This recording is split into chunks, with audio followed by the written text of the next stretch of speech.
Moses is one of the most admirable of all biblical characters for his achievements during his lifetime. To lead over 1 million people across the desert, constantly dealing with unbearable heat, living out of movable tents, hygiene issues, water, the list goes on. All the while doing this, he was trying to get them to understand who God is and what is sin, salvation, and grace.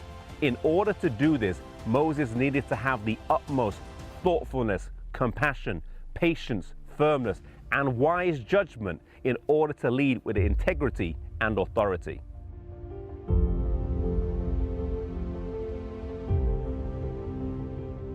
God always provided for his people the necessities of life. Water flowed freely from the rock whenever and wherever they needed it. As they neared the promised land after 40 years of wandering, God decided to test their faith, and the water stopped for a short time.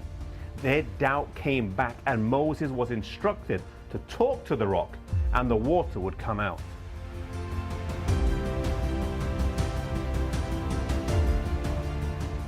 After listening to the complaints of the people and their lack of faith, for an instant Moses lost his temper and hit the rock rather than speaking to it.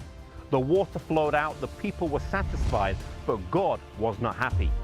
Moses had been instructed to talk to the rock, not strike it, due to the symbolism involved. As a consequence for disobeying God's command and for losing his temper as a leader in front of the people, Moses was told by God that he would not be able to cross over into the land of Canaan. This must have been a terrible pronouncement on Moses. His life had been completely geared towards taking the children of Israel from Egypt to Canaan, something he was committed to doing despite the 40-year delay. And now, even though God tells him he will not enter the land himself, he continues to faithfully lead the people. And now, as they come near to the borders of Canaan, true to his word, God tells him that he must now climb Mount Nebo. Leaving the people one last time, he makes his way up Mount Nebo here in silence and alone.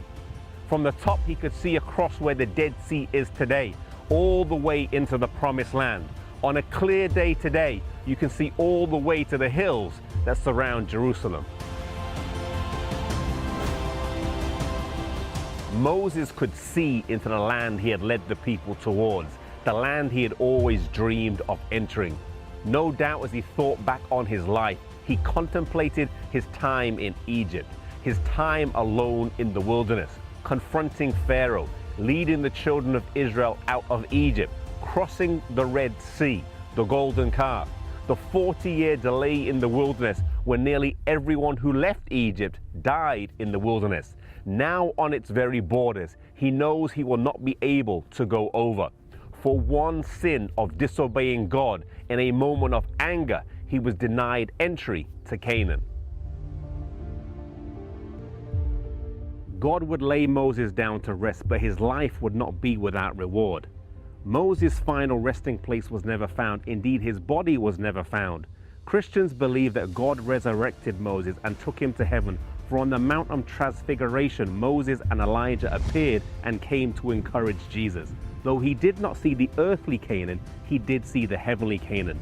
Moses teaches us that the words and commands of God are specific and not to be taken lightly. May we be careful that we take God's word seriously in our lives.